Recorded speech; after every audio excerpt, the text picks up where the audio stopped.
Hoje é o Dia Internacional da Criança Desaparecida. Uma pesquisa realizada pelo Programa de Localização e Identificação de Desaparecidos mostrou que a cada 10 pessoas desaparecidas no estado de São Paulo nos últimos 3 anos, 4 são crianças ou adolescentes.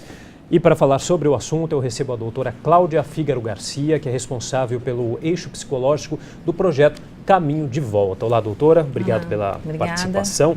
Bom, eu começo a nossa entrevista te perguntando quais que são os principais motivos para o desaparecimento de crianças e adolescentes aqui no Brasil.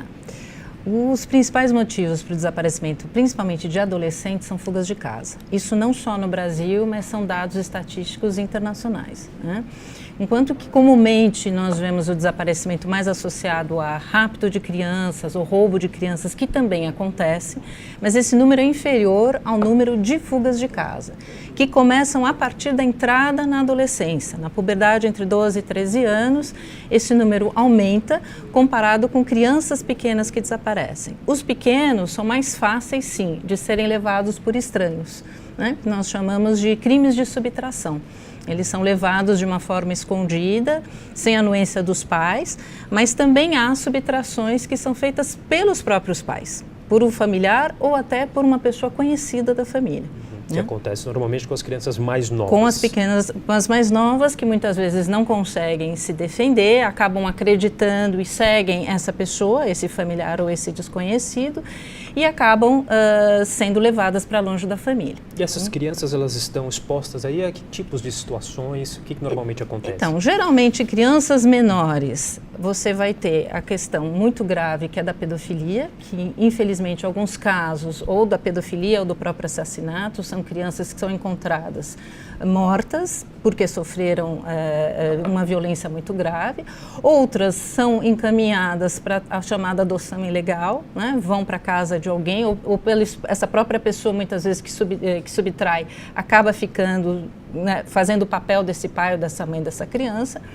Mas nos casos principalmente de fugas de casa, a exposição é que muitas vezes esses adolescentes vão para a casa de amigos ou de namorados, né, de pessoas conhecidas, mas uma grande parcela também fica exposta nas ruas, né? Então, a cooptação para a própria exploração sexual, principalmente das meninas, né? Uma vez na rua, eu não tenho como me sustentar, acabo aceitando um convite para fazer algum programa e acabo entrando para a exploração. Uma vez entrando na exploração, a grande dificuldade é poder sair dela, né? E todos os perigos e violência que esses adolescentes ficam submetidos aí nas ruas mesmo. Questões todas essas que envolvem o tráfico de pessoas, né? Essa pesquisa que a gente citou no começo da entrevista também mostra que a cada 3 vítimas do tráfico humano, uma delas é criança. Como que as políticas públicas tratam essa questão? O Brasil tem avançado, tem regredido nessa questão? Então, a questão do tráfico vai nesse sentido da adoção ilegal que eu lhe falei, né? Muitas vezes países com fronteira, né, a gente tem agora uma vinda muito grande de peruanos, de bolivianos, de pessoas da América Latina para trabalhar, muitas vezes trabalham clandestinamente no Brasil, e muitas famílias acabam, por exemplo, os próprios adolescentes querendo voltar para o seu país de origem, né? Essa passagem pela fronteira, que deveria ser algo mais fiscalizado, acaba não sendo tão fiscalizado.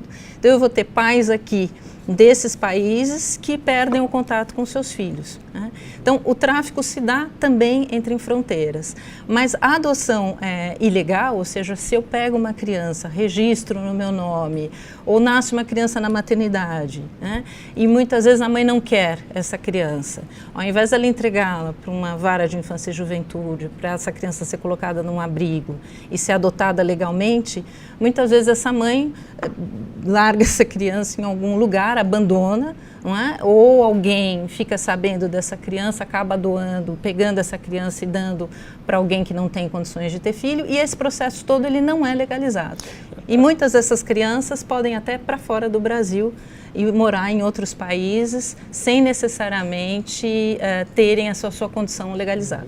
A senhora acha que uma falta de um sistema de identificação feito ainda na infância, uma obrigatoriedade desse sistema aqui no nosso país, acaba facilitando com que esses casos aconteçam?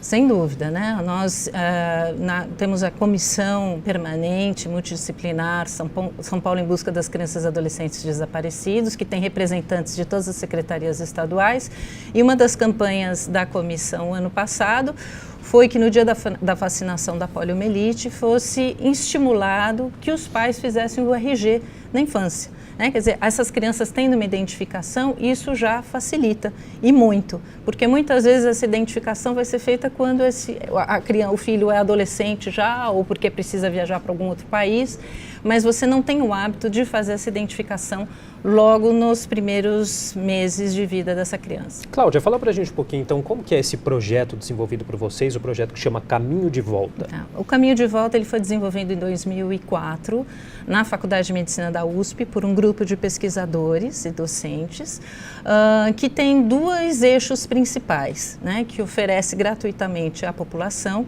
que tem filhos desaparecidos menores de 18 anos, a possibilidade de poder comparar o perfil genético de pais desses desaparecidos com o perfil genético dos desaparecidos quando encontrados, sem a possibilidade de identificação. Então, por exemplo, um cadáver sem identificação, uma ossada, uma criança que vai para o abrigo, como eu citei, né? Muitas vezes é uma criança abandonada, sem identificação, acaba indo para um abrigo. Então, todos os pais que chegam na 4ª Delegacia de Pessoas Desaparecidas, que fica aqui no DHPP, na Estação da Luz, são atendidas por um psicólogo do projeto, que faz essa coleta desse material biológico, que é uma gotinha de sangue e um pouco de saliva. Isso vai compor o banco de DNA das famílias, para depois ser comparado com o banco de DNA dessas crianças ou adolescentes que são encontrados sem identificação.